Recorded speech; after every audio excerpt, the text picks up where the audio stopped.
কড়াইতে আবার গরম করা হলো।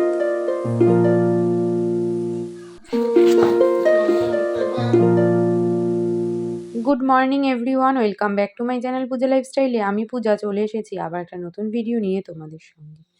তোমরা সবাই কেমন আছো? আশা করি তোমরা সবাই ভালো আছো, আর আমিও মোটামুটি ভালোই আছি। 2024 শেষ পর্যায়ে চলে এসেছি, আর নিয়ে এসেছি হাতে অনেক অনেক কাজ। সারা বছর কাজ করে যেতে হবে, আর পজিটিভভাবে কিন্তু থাকতে হবে। সকালবেলা ঘুম দিয়ে উঠে রুটি করাটা তো এখন রুটিন। তো সকালবেলা কারা কারা রান্না করো, আর কাদের একটু বেলা করে রান্না করতে হয়, তারা কারা আমার ভিডিও দেখছো অবশ্যই কমেন্ট বক্সে একবার জানিয়ে যেও। কেমন? দিনের বেলা দিনের বেলা নয়, মানে বেলার দিকে রান্না করাটা আগে আমার অভ্যাসে ছিল, কিন্তু এখন আর নেই। এখন গণেশের কাজ ছুটি থাকলেও আমি কিন্তু সকাল সকাল রান্না করতেই পছন্দ করি। সকাল সকাল রান্না হয়ে যাওয়া, স্নান পুজো হয়ে যাওয়া মানে দিনের বেশ অনেকটা সময় কিন্তু হাতে পাওয়া যায়। আগে যখন মনা ছোট ছিল, যখন ও স্কুল যেত না, তখন কিন্তু বেলা করে রান্না হতো। 3 বছর বয়স থেকে কিন্তু স্কুল যাওয়া শুরু করেছে, আর তখন থেকেই কিন্তু রান্না বান্না সকালে করা শুরু হয়েছে। তখন অবশ্য গণেশ কাজে যেত না, সকাল সকাল বেলার দিকেই যেত, দুপুরে আবার খেতেও আসতো। কিন্তু সেই রুটিনটা কিন্তু বজায় রেখেছি। আর এখন যখন গণেশ তাড়াতাড়ি বেরিয়ে যাচ্ছে, তো সে নিয়ে আর কোনো কথাই নেই, সকাল সকাল রান্না হয়ে যাচ্ছে। আর আমারও টিউশনই থাকে, তাই এই কাজটা কিন্তু মানে রুটিনটা কিন্তু বেশ ভালোই হয়েছে। তবে অনেকেই বেলা করে খাও, বেলা করে খাওয়াটাকেও অ্যাপ্রিসিয়েট করা যায়, বেলা করে রান্না খাওয়াটাকে আর কি। কারণ তাহলে একটু গরম গরম খাবার খাওয়া যায়। আর একবার রান্না করার পর আবার সেটাকে গরম করে খাওয়ার যে স্বাদ, তার থেকে একদম গরম রান্না করে খাওয়ার যে স্বাদ, দুটোর কিন্তু পার্থক্য আছে, এটা মানতেই হবে। মুখটা তো হেভি লাগছে, একটা ছবি তুলে নিয়ে ফেসবুকে ছেড়ে দেবো। দারুণ লাগলো মুখটা, পুরো সুইটি, পুরো কিউটি। বেলা 9টায় ঘুম দিয়ে ওঠার অভ্যাস বন্ধ করো, বন্ধ করো। কদিন পর পরীক্ষা, যতই রাত করে পড়ো। ই বাবা, মুখটা হেভি লাগছে। এখন এই যে জামা কাপড় ভাঁজ করবো, প্রচুর জামা কাপড় ভাঁজ করবো, তারপরে টিফিন খাবো। কি টিফিন খাবো? কি খাবি? পেটাই পরোটা, কালকের পেটাই পরোটা আর তরকারি। ও ইয়াম্মি ইয়াম্মি ইয়াম্মি। খাবি না তো দেখ কিন্তু ভেবে। বাবা গো, ও মা গো, টুটু লাভ গেছে আমার হাত। মনে আজকে মনা তাড়াতাড়ি স্নান করেছে, তাড়াতাড়ি পুজো দিতে বসেছে। টিফিন খেয়ে স্নান করে পুজো দিয়ে একেবারে পড়তে বসবে। ওই খাতা এখানে গোছানো রয়েছে, তাতে করে ওকে আর বারবার উঠতে হবে না, বারবার ওকে ঝামেলা পোহাতে হবে না।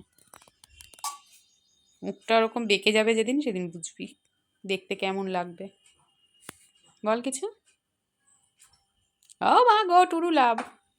অনুভা চৌধুরী নামে একজন দিদি বা বোন আমাকে কমেন্ট বক্সে কমেন্ট করেছিল যে দিদি, তোমার মেয়ে কী পরীক্ষা দিচ্ছে সেটা নিয়ে একটু ডিটেলসে জানিও।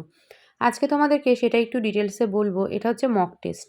মক টেস্ট মানে হলো মাধ্যমিক কিংবা উচ্চ মাধ্যমিকের আগে স্যারদের একটা পরীক্ষা নেওয়ার এখন নিয়ম বেরিয়েছে, যেটা আমরা কিন্তু ছোটোবেলায় দেইনি।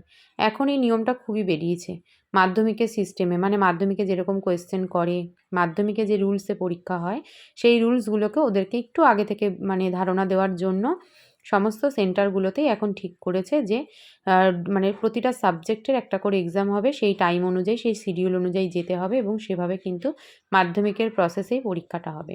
এটা না হলেও চলে যায় আর কি, কারণ ওরা তো স্কুলের এক্সাম দিচ্ছেই। কিন্তু ওই যেরকম প্রকৃতির নিয়ম সেরকম চলতে হবে। যদি পিছিয়ে পড়ি তাহলেই তো আমরা মানে মূর্খ হয়ে যাব না।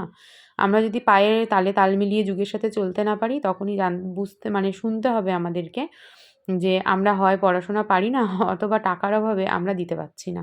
তাই মানুষের এখন ভেতরে যতই অভাব থাক, বাইরে কিন্তু দেখাতেই হবে যে না, আমি এখন একদম ঠিকঠাক আছি।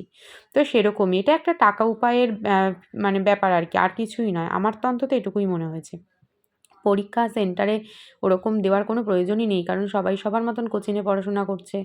আর সেই পড়াশোনা ভিত্তিতে তারা মাধ্যমিক দিতে যাবে, স্কুলের এক্সাম তো টেস্ট দিচ্ছেই। তো এটা আর কিছুই না, সমস্ত কোচিংয়েই এখন এটা শুরু করেছে, একটা টাকা উপায় মাত্র। আর আমরা তো সাধারণ মানুষরা ভীষণই বোকা, সমস্ত কিছুকে অ্যাপ্রিসিয়েট করতে একেবারে রাজি, তাই আমাদের ক্ষেত্রে কিছু করারও নেই। এই হলো মক টেস্টের ব্যাপার, যেটা মনা সবেমাত্র দিল। ডিনারে আজকে পঞ্চব্যঞ্জনের খাবার, এটা মা পাঠিয়েছে চুনো মাছের চচ্চড়ি, এটা কালকের লোটে পাতুরি এখন কড়াইতে আবার গরম করা হলো, এটা শুক্তো। মনার খাওয়ার অলরেডি কমপ্লিট, রুটি, লোটে মাছ আর পাবদা মাছ ভাজা। গণেশের ভাত বেড়েছি, এখনো আসার নাম নেই, ওই ঘরেই টিভি দেখে যাচ্ছে। আমার জন্য ডিনারে রয়েছে আজকে ডালিয়া, ওই যে প্রেশার কুকারের ডালিয়া। খাওয়া দাওয়া করব, করে কালকে যদি কিছু কাজ থাকে মনে করি এখন সেটা করে নিয়ে তারপর শোবো, কারণ সকাল থেকে আবার শুরু হবে, না হলে যুদ্ধ। তো চলো ভিডিওটা আজকে এখানেই শেষ করছি। আশা করি ভিডিওটা তোমাদের ভালো লেগেছে। যদি ভালো লেগে থাকে প্রথম থেকে শেষ অবধি দেখো, লাইক কমেন্ট শেয়ার করো, আর চ্যানেলটা যারা এখনও সাবস্ক্রাইব করনি প্লিজ সবাই সাবস্ক্রাইব করে দিও। আজকের মতন টাটা, দেখা হবে একটা নতুন ভিডিওতে। সবাই ভালো থেকো, সুস্থ থেকো, গুড নাইট।